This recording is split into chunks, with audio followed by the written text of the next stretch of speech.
당신이 찾던 무서운 이야기 고비의 TV.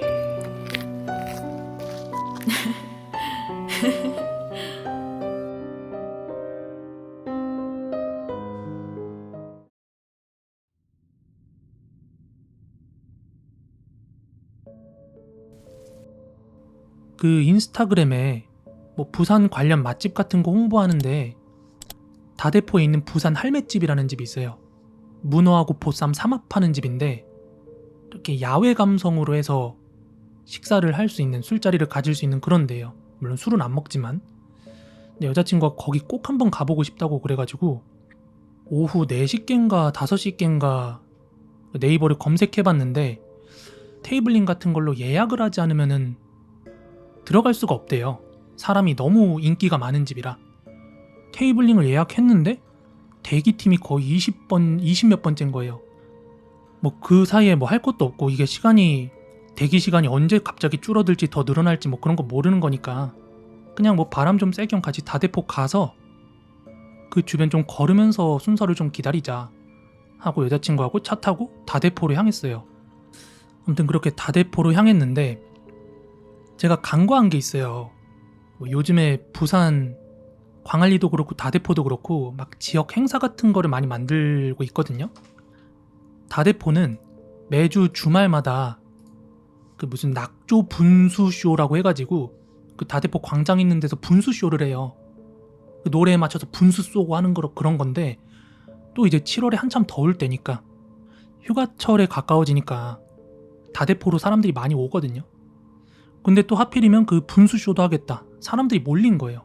그래서 저도 이제 주차장에 차를 대야 되는데 그 주차장 들어가는 행렬이 너무 길어가지고 이 분수쇼 하는 대로 해가지고 이렇게 차들이 쭉 주차장 들어가려고 행렬이 기다리고 있었어요. 그래서 저희도 엄청 차가 엉금엉금 가니까 나오는 차가 있어야 또 주차장에 차가 들어가니까 그 창문 열고 분수쇼 구경하면서 이제 주차 유도하시는 분들이 이렇게 경광봉 들고 오라고 하고 신호바뀌고 하면 조금씩 가고 멈추고 조금씩 가고 멈추고 이런 상황이었어요.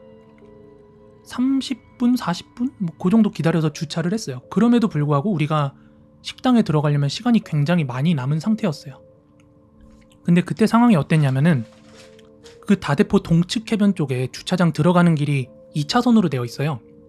그래서 맨 끝 차선은 그 주차장 들어가는 차들이 일렬로 차를 기다리고 있는 차들이고, 이 1차선은 거기가 이제 원형 교차로처럼 이렇게 나와요. 원형 로터리처럼 끝에, 주차장 끝에 가면 거기가 막 사람이 워낙 많았기 때문에 그렇게 미친놈처럼 과속하고 그런 차량은 그날 제가 기억하기로는 그렇게 많이 없었거든요.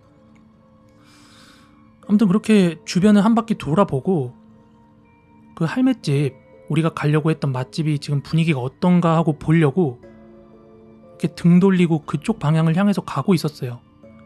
약간 해양구조대 같은 건물이 있거든요. 그 건너편으로 해가지고 이제 등지고 걸어가고 있었는데 아마 그때가 8시 2, 30분쯤 됐을 거예요. 왜냐면 제가 여자친구랑 그 식당 순번이 돼서 들어간 게 거의 9시 훨씬 넘어서 들어갔으니까 9시. 그래가지고 이제 등지고 가는데 뒤에서 어떤 여자가 비명을 지른 거예요. 여자가. 그래가지고 뭐야?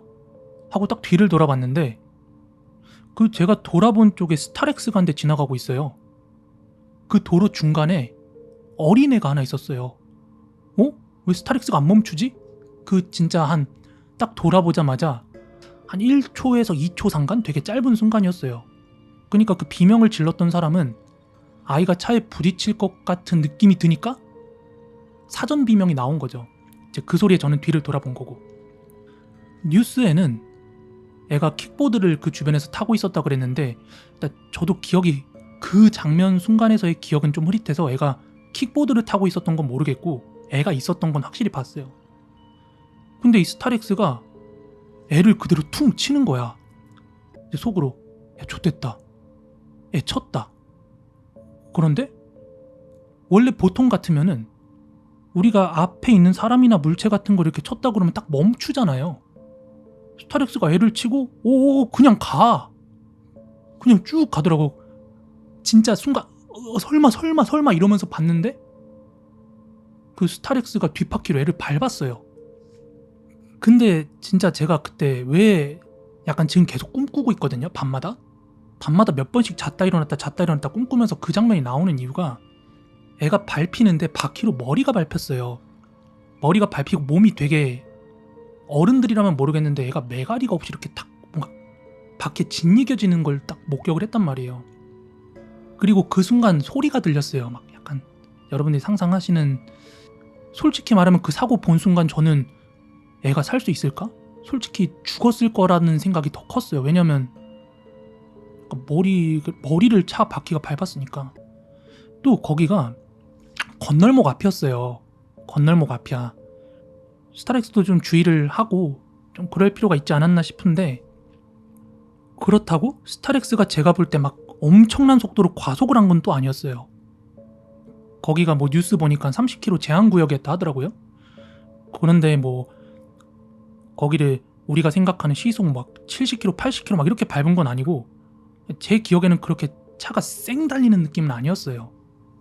만약에 스타렉스가 그렇게 쌩 달렸으면 애가 차라리 부딪혀서 튕겼으면은 그나마 다행이었을 텐데, 차가 속도가 애매하니까 차에 받치고 애가 그 앞에 넘어진 거예요. 그리고 스타렉스가 그거를 느린 속도로 지그시 밟으니까, 아무튼 그걸 목격하고 나서 뭐 제가 거기서 뭘 어떻게 해요. 그걸 목격하고 애는 이미 쓰러졌고 막 깜짝 놀래가지고 제가 바로 핸드폰 들어가지고 119를 전화를 했는데, 거기가 뭐 낙조 분수쇼 하고 주말이다 보니까 조개구이 먹고 꼼장어 먹으러 온 사람 엄청 많잖아요. 다들 핸드폰 들고 신고를 한 거예요. 그래가지고 전화폭주 때문에 119에 신고가 안 가더라고. 아무튼 그래가지고 왜 전화가 안 가? 다른 사람들이 했나? 혹시 몰라서 한 번 더 전화를 했더니 이제 문자가 오는 거예요. 119에서 지금 전화폭주로 전화 연결이 어려운데 신고자의 위치 추적 기반으로 해가지고 출동을 한다, 이렇게 안내 문자가 왔고, 이어서 이 스타렉스는 섰고 어떤 젊은 남자가 애한테 뛰어와가지고 막 이제 그 누워있는 애한테 심장압박 이렇게 하더라고요. 뭐 간호사인지 일반인인지 모르겠지만 일반인 복장을 하고 있었는데 애 부모는 아니라고 생각이 들었어요. 왜냐면 만약에 부모가 그런 상황을 봤으면 제정신이겠어요? 막 오열을 했겠죠. 근데 너무 침착한 거야. 너무 침착하게 한참을 그렇게 심장 압박을 했어요. 막 여기 피가 다 묻어가면서 얼굴이랑 온몸에 막 피가 묻어있더라고. 그리고 나서 이 스타렉스에서 운전자가 내린 건 못 봤어요. 잠깐 딴 눈 돌린 사이에 사람들이 많이 모여들었는데 어떤 어르신이 막 이렇게 차 비켜가라고 하고 막 애를 여기 혼자 놔두면 어떠나 막 이렇게 막 소리를 치더라고. 그분이 운전자인지 누군지 모르겠어요. 아무튼 저는 이제 보조석에서 내린 할머니 한 분을 봤거든요. 근데 그 할머니가 이제 똑똑히 말했던 게 기억이 나는데, 막 벌벌 떨면서 어떻게 애가 있는 걸 우리가 못 봤어요, 이렇게 막 벌벌 떨면서 사과를 하시더라고요, 누군가한테. 근데 그때도 제가 볼 때는 그 아이의 부모님이 없었던 것 같아요, 그 현장에, 제 생각에는. 그리고 나서 얼마 있다가 소방차하고 경찰차가 왔고, 그제서 이제 심폐소생술 하시던 분이 온몸에 피를 묻힌 상태에서 그 출동한 소방관한테 자리를 비켜줬고, 소방관이 아이 몸에 있는 옷을 이렇게 가위로 자르는 것까지 보고 그냥 뒤돌아서 갔어요. 너무 좀 계속 보고 있는 것도 그래가지고. 아무튼 그리고 나서 이제 여자친구랑 저랑은 되게 찝찝한 기분 상태로 되게 기분 좋게 밥 먹으러 왔는데, 찝찝한 기분 상태로 뒤돌아가지고 끝집으로 이렇게 가고 있는데, 그제서야 뒤에서 뭔가 막 오열하는 여자 울음소리가 들리는 거예요. 그래서 부모가 이제 애가 그렇게 된 걸 알아차렸구나라는 걸 그제서 이제 깨달았죠. 막 여자가 오열하는 소리가 들리니까. 아무튼 그리고 나서 여자친구랑 이제 밥을 먹고 한참 지나서 다시 이제 주차장으로 와야 되니까 그 현장 근처를 지나잖아요. 근데 그때는 이미 상황이 다 종료되어 있는 상태였고, 불 올렸던 숯 같은 걸로 거길 덮어놨더라고요. 그래가지고 우리도 이제 지날 때 그쪽으로 해서 지나갔어야 되는데 좀 그런 거예요.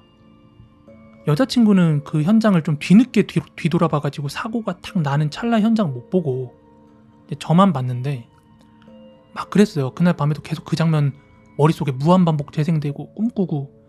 그리고 나서 다음날 오전에 워낙 거기에 사람이 인파가 많았기 때문에 애가 살았든 아니면 사망을 했든 기사가 나올 거라 생각해서 애가 살았을까? 살았으면 좋겠는데 제가 본 게 있기 때문에 이런 생각으로 계속 기사를 검색을 한번 해봤어요. 그런데 한동안 기사가 안 나오다가 오후 지나서였나? 검색해보니까 기사가 뜬 게 하나 있더라고요. 보니까 애가 사망했대요. 사망을 했고 기사 보니까는 운전자가 79세 남성이었고 음주나 약물 이런 거는 전혀 하지 않은 상태였다고 기사가 나오더라고요. 오열을 했던 어머니가 인근 식당에서 일하고 계셨대요. 여자친구랑 또 밥 먹으면서 최대한 그 얘기는 안 하려고 했어요. 맛있게 먹으려고 온 거니까. 근데 바로 길 하나만 건너서 안쪽으로 들어오면 사고 났던 데니까 당연히 또 한 번 얘기가 오고 갈 거고 지나가는 사람들도 한 번씩 막 그런 얘기를 하니까 우리는 진짜 애 낳으면 그러니까 여자친구랑 저랑은 나중에 애 낳으면 어떻게 키울 것인가를 막 얘기를 하잖아요. 너무 막 그 온실 화초처럼 키우지 말고 애가 흙도 좀 퍼먹고 좀 뛰놀고 그렇게 좀 강하게 키우자라고 얘기를 했는데 그날만큼은 진짜 애 낳고 한동안은 눈 밖으로 떼면 안 되겠다. 옆구리 꼭 끼고 있어야겠다. 막 그런 얘기를 했거든요. 진짜로. 그래서 이제 그 일이 있고 나서 그 주말 밤에 친구한테 전화가 왔어요. 제 서울 사는 친구한테 오랜만에 전화가 왔는데 뭐 여자친구랑 결혼 날짜는 잡았냐. 저도 이제 너도 여자친구랑 요즘 사이는 괜찮아 뭐 이랬더니 뭐 헤어졌다 뭐 그런 얘기를 하더라고요. 그러면서 이런저런 얘기를 하다가 당연히 저는 바로 전날에 그런 사고를 목격했으니까 누구랑 얘기를 해도 뭔가 이 얘기가 자연스럽게 좀 나오게 되더라고요. 저도 너무 살면서 그런 장면은 처음 봤어가지고 이제 저한테 전화를 줬던 친구가 그 서울에 있는 한 구청에서 CCTV 관제센터 같은 데서 일을 해요. 뭐 사고가 일어났다든지 범죄가 일어나면은 이제 경찰 협조해서 CCTV도 이제 제공하고 뭔가 사고가 날 것 같으면 미연에 CCTV 관제센터에서 미리 연락을 해서 사고 예방하고 막 그런 일을 해요. 제 친구가. 야 너도 CCTV 이런 거 관제하면 이런 사고 많이 보겠다? 이렇게 물어봤더니 얘가 이제 하는 말이 이제 여러분들한테 드리는 조언 같은 건데 CCTV로 사고 많이 본대요. 사고 장면 같은 거 많이 담기는데 이 친구가 이제 본인이 얘기하기로 가장 많이 목격되는 사고가 우회전차로래요. 우회전차로. 횡단보도가 껴있는 그런 도로 있잖아요. 여기 엄청 조심하라는 거예요. 왜냐하면 예를 들어 덤프트럭이나 버스 같은 것들이 이런 큰 차들은 이 우회전할 때 오른쪽이 되게 사각지대가 나온대요.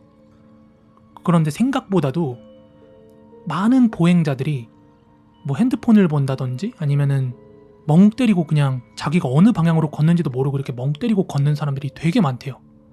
그래가지고 이 우회전 차량에 낑겨가지고 뭐 다치고 죽고 하는 사람들이 그렇게 많대요. 더해서 얘기하기로 여기 CCTV 관제센터 있다 보면은 투신 자살 장면은 진짜 많이 본대요. 그러면서 사람들이 생각하는 것보다 이 건물에서 투신 자살하는 사람들 진짜 많대요. 정말 많대요. 어쩌다가 이제 뉴스에 한 번씩 나오는데 그 현장에서 보는 사람들은 뉴스에 안 나오는 사건들을 무수히 많이 마주한다고 합니다. 정말 많대요.